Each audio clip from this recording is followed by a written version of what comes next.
Just a little over a month ago, the median home price in Suffolk County reached a record $600,000, an increase over 9% compared to a year ago.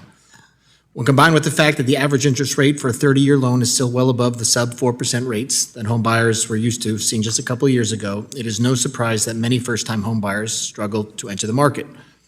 One such solution to the affordability problem, which you briefly highlighted earlier, is the use of modular homes and accessory dwelling units. Secretary Fudge, how can HUD update its policies to leverage the development of non-traditional construction methods like modular housing and accessory dwelling units to add to the housing supply? I'm really glad you asked that, because it's something that we are exploring, because we know that that may be, in fact, the answer to our real problem, because they can go up quickly, they are energy efficient, they don't take an awful lot of manpower to put up. So what we have done is just, in the past, lending institutions as well as FHA and FHFA have not wanted to fund or to support these new housing models. We are now fully engaged, and we are making ways to be sure that we can fund accessory dwelling units, manufactured homes, modular homes. We have a showcase every year to talk about what is new in the market that can help us deal with this crisis. And so we are doing all that we know how to do in terms of making sure funding is available for them. So trying to get up, so making sure, changing the policies to make sure funding is available for these types of units. Great. I want to switch over to the FHA.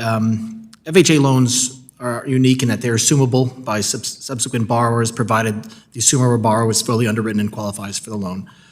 Given that the majority of FHA loans currently outstanding have interest rates that are well below current rates, this assumability is it's pretty appetizing for a lot of homeowners, especially with the low rate.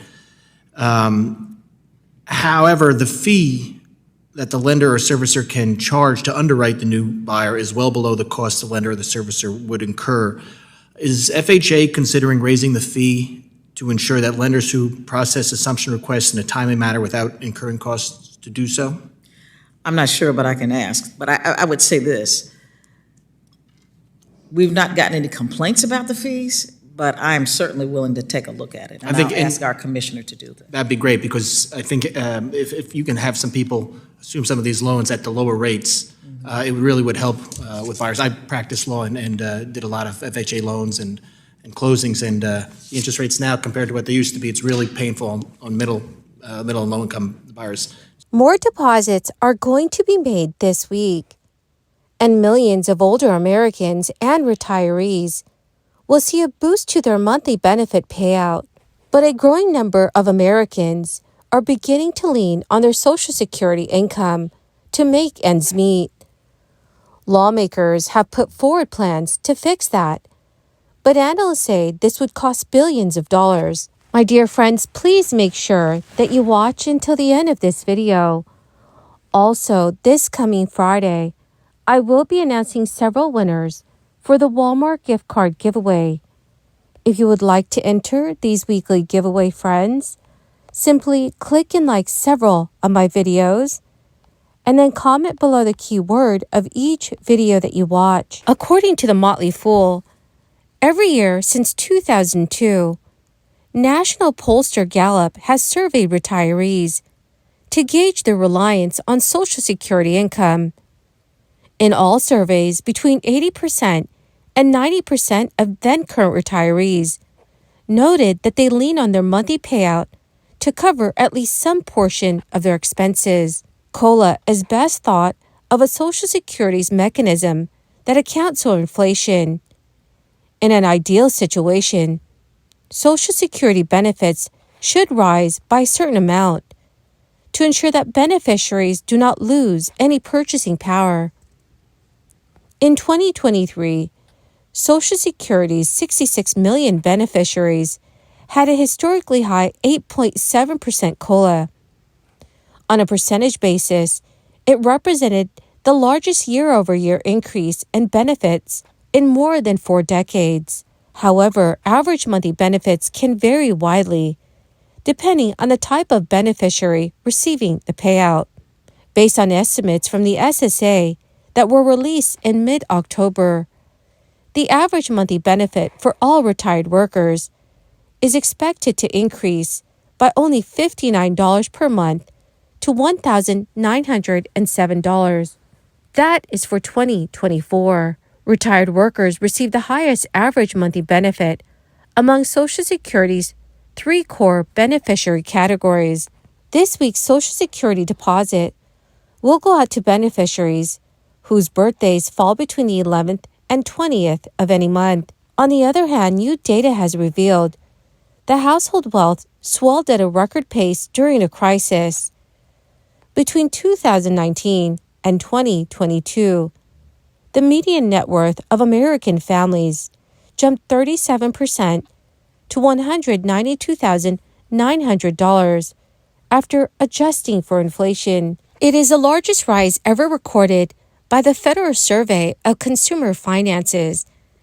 The median American household achieves a net worth of approximately $300,000 in the 50 to 59 age range. That is far from $1 million. Many continue to chase affordability by moving to states with lower costs of living.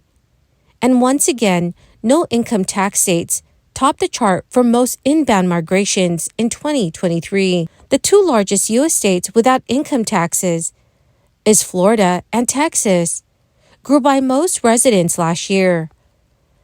Texas added nearly 475,000 new residents, and 365,000 people became Floridians between July 1st, 2022 and July 1st, 2023.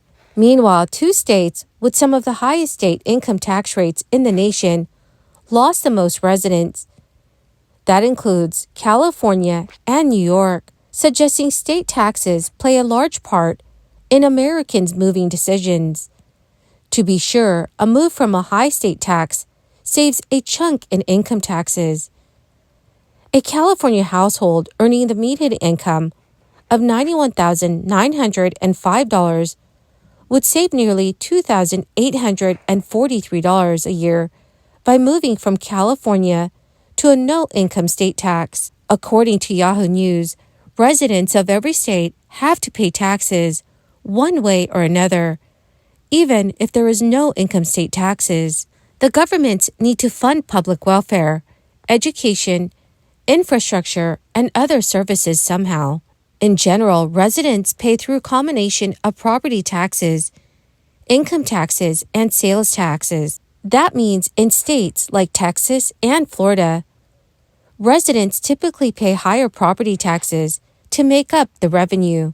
One tax expert emphasized two additional factors to consider about property taxes. The first is property values, which vary widely from state to state.